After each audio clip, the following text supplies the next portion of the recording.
Hello students, class 10th, chapter 12, electricity, and topic is heating effect of electric current. And this is your worksheet number 21. In the starting of the chapter, you have studied that the device that sets the charge in motion, मतलब जो charge को electrons को motion में करता है उसको हमने क्या पढ़ा था। उस डिवाइस का नाम था सेल और बैटरी। बैटरी का मतलब है कॉम्बिनेशन ऑफ सेल्स। अब सेल के अंदर क्या होता है, सेल के अंदर ये केमिकल रिएक्शन होती है and this chemical reaction generates potential difference between the two terminals. इसके दो टर्मिनल है, इनके बीच में ये प्रोड्यूस करता है पोटेंशियल डिफरेंस और यही potential difference it sets the charge in motion to flow the current through resistors. इसी पोटेंशियल डिफरेंस की वजह से चार्ज जो है वो मोशन में आता है और जब चार्ज मोशन में होता है तो हम कहते हैं करंट फ्लो करता है।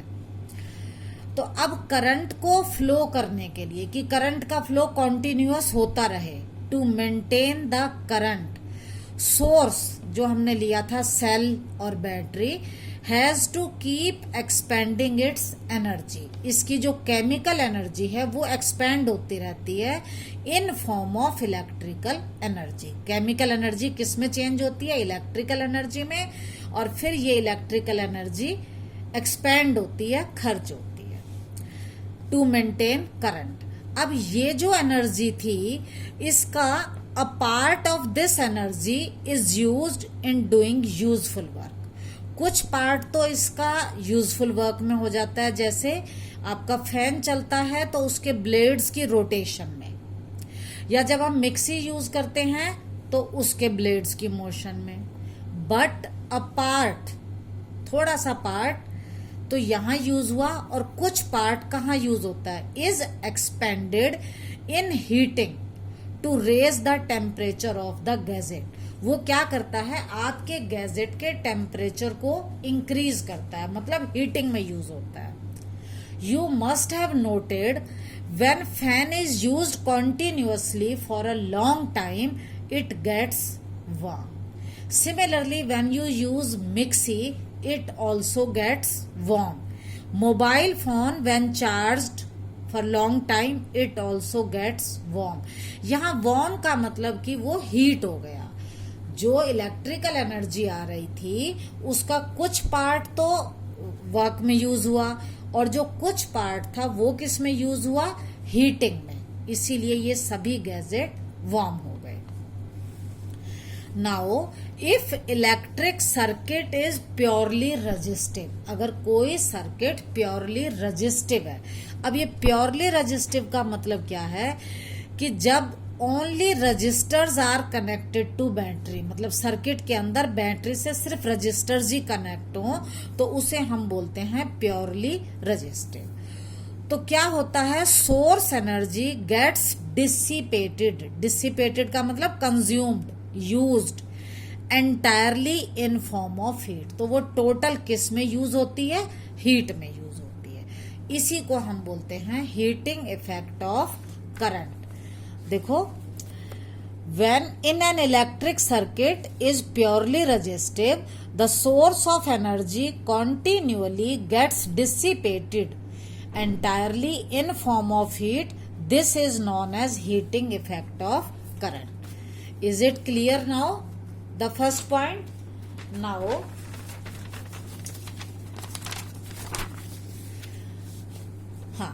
this is an electrical circuit. वही बैटरी, एमीटर, प्लग की और only resistor is connected here. Other things are not. And this is the voltmeter to measure the potential difference. हम इसको थोड़ा सा आगे स्टडी से पहले थोड़े से हम ये सिंबल देखते हैं। आई करंट के लिए है, आप पहले कर चुके हो, जस्ट रिवाइज करने हैं। क्यू चार्ज है, टी टाइम, वी होता है potential difference, W for work done, P for power, power होता है रेट ऑफ डूइंग वर्क, और जब भी रेट आता है तो हम बटे में टाइम लगाते हैं। H for heat, and we know that V equal to W upon Q। आपने स्टार्टिंग में पढ़ा था what is potential difference. Potential difference is the work done in moving a charge from one point to another. ये आप पहले पढ़ चुके हो। तो अगर अब चार्ज को पोटेंशियल डिफरेंस V के थ्रू मूव करना होगा तो वर्क डन होगा W। अगर आप इसको क्रॉस मल्टीप्लाई करोगे तो ये आ जाएगा W इक्वल टू VQ। तो इसका मतलब है कि सोर्स में सेल, बैटरी और या आपका कोई भी कनेक्शन मस्ट सप्लाई एनर्जी। कितनी एनर्जी? VQ। कितने टाइम में? In time T। तो ये W वर्क डन बटे में T आ गया, तो ये हो गया रेट ऑफ डूइंग वर्क, और हम इसको बोलते हैं power. Rate of doing work is called power. तो P हो गया W अपॉन T। अभी हमने देखा था W is equal to V upon VQ। अगर हम यहाँ VQ लगाएंगे तो ये हो जाएगा VQ अपॉन T। V में write it as P equal to V into Q upon T, और Q अपॉन T को हम बोलते हैं I का मतलब current. What is current? Rate of flow of charge. Rate है तो बटे में टाइम, चार्ज है Q, इज कॉल्ड करंट। तो this will be P equal to V, Q upon T की जगह हमने I लगा दिया, तो फॉर्मूला आपका आ गया P इक्वल टू VI। अभी हमने देखा था P equal to W upon T, cross multiply किया था, W equal to P into T। अब ये जो W है ये वर्क डन है, और जितना वर्क डन है उतनी ही एनर्जी सप्लाई होती है। तो एनर्जी सप्लाइड बाय सोर्स यहां पर था सेल या बैटरी, कितना हो जाएगा? P into T। तो एनर्जी आ गई। अभी हमने क्या किया? P equal to VI। हम यहाँ P की जगह VI इंसर्ट कर देंगे, इट विल बी VIT। तो energy is dissipated in form of heat. अभी बताया यदि हमारा कोई प्योरली रेजिस्टिव सर्किट है तो उसमें जो सोर्स एनर्जी है दैट इज डिसिपेटेड या consumed in form of heat. तो जितनी एनर्जी है उतनी ही हीट हो जाएगी। तो H equal to VIT। By Ohm's law we know V equal to IR। यहां हम V की जगह अगर ये IR लगाएंगे तो इट विल बी IRIT। तो H is equal to I square, दो बार है, RT।